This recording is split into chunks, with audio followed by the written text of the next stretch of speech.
Assalamualaikum warahmatullahi wabarakatuh. Komunitas Terapis Indonesia. Kembali lagi kita dalam sesi audio materi bersama saya Kamaluddin Ikrom dari Sidoarjo. Kali ini kita akan berbincang-bincang kembali dengan narasumber KTI, yaitu Bapak Agus Putranto, ya, seorang trainer parenting dan main teknologi, ya, atau yang sering dikenal sebagai Pak Agus Inspirator dari Prambanan, ya. Pada kesempatan kali ini tema kita akan membahas tentang forgiveness therapy. Seperti apa? Yuk kita tanyakan langsung kepada Pak Agus. Sebelumnya kita sapa dulu kepada Pak Agusnya. Pak Agus, Assalamualaikum. Waalaikumsalam, Mas Romi. Apa kabar Pak Agus? Alhamdulillah, luar biasa. Sehat? Alhamdulillah. Mas Romi gimana? Alhamdulillah, luar biasa Pak Agus. Suaranya ceria ini kayaknya. Mau malam ini. Ya? Soalnya sudah lama kita nggak sesi materi, jadi kangen. Oh iya ya, wah iya ya. Oh iya. Iya ya. Pak Agus, ini kita ambil tema forgiveness therapy untuk psikoterapi, ya. Jadi seperti apa ini Pak forgiveness therapy ini?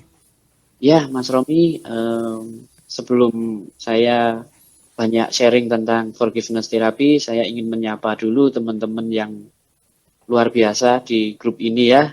Assalamualaikum warahmatullahi wabarakatuh. Waalaikumsalam warahmatullahi wabarakatuh. Semoga teman-teman semuanya dalam keadaan sehat ya. Amin ya rabbal alamin. Pak Lutfi dan semua saja yang tidak bisa saya sebutkan satu persatu tanpa mengurangi rasa hormat saya. Ya, Mas Romi. Ya. Jadi begini Mas Romi, forgiveness therapy ini adalah terapi memaafkan, ya. Seperti artinya forgive itu kan memaafkan, ya. Iya. Nah, kenapa ini penting? Karena seperti yang beberapa waktu saya diskusikan sama Pak Lutfi, beberapa waktu yang lalu di grup ini juga ya. Iya. Ternyata banyak di antara teman-teman disabilitas, terutama teman-teman tunanetra itu mengalami apa yang disebut dengan mental block ya. Nah, dan hal ini juga sudah pernah dijelaskan sama Pak Irwan juga ya Mas Romi ya. Iya Pak. Sehingga saya merasa penting untuk menyampaikan materi forgiveness therapy ini Mas Romi. Iya. Iya. Apalagi untuk disabilitas ini ya, khususnya tunanetra itu memang sering dalam kehidupannya mendapatkan perlakuan yang tidak manusiawi, mungkin hinaan, cemoohan ya Pak ya. Iya, tepat sekali Mas Romi. Sebelum saya berani berbicara di sini ya, di forum ini dan di forum-forum yang lain, saya pun juga mengalaminya Mas Romi. Ya. Dan tentu juga teman-teman yang lain atau Mas Romi juga pernah mengalami seperti itu. Nah, ini akan sangat bermanfaat sekali bagi kita dalam profesi apapun ya.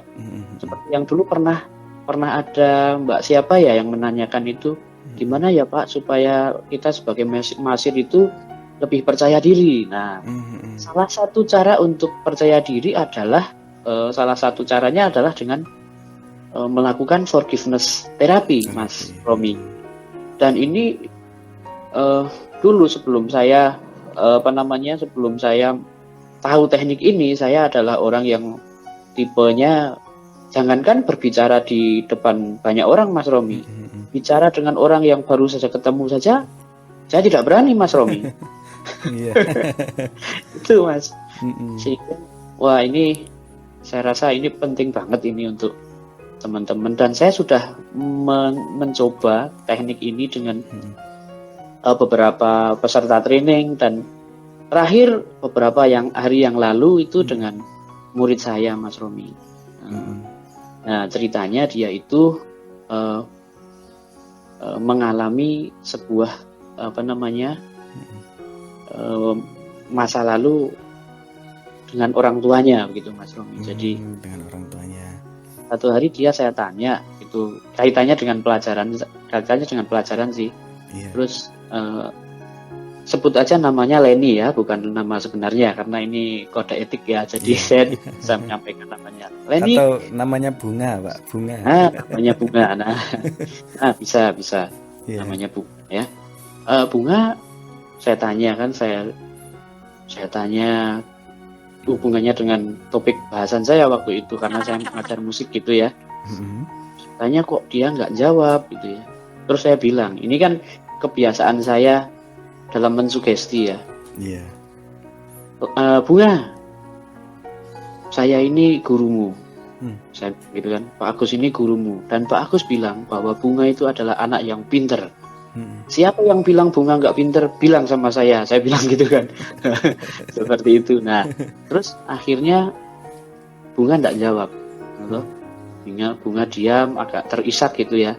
Terus dia agak berat ya Pak. Pak Agus, nanti setelah kelas boleh nggak Pak Agus saya cerita sama Pak Agus gitu ya. Oh, dengan senang hati saya dengarkan ceritamu, nanti kita ngobrol bareng ya. Iya Pak Agus, nggak sama teman-teman ya. Iya nanti setelah kelas ya. Akhirnya kita ngobrol. Nah, ketika ngobrol itu Mas, si Bunga cerita gitu ya, bahwa dulu dia pernah tidak masuk selama beberapa bulan begitu ya. Beberapa bulan tidak masuk, sama orang tuanya itu disuruh masuk bukan karena takut ketinggalan pelajaran, tetapi kamu harus masuk sekolah, nanti kalau kamu nggak masuk sekolah kamu nggak dapat bantuan, seperti itu. Nah, kan ada program pemerintah seperti itu ya Mas ya. Iya. Ada program pemerintah bantuan untuk anak-anak sekolah ya.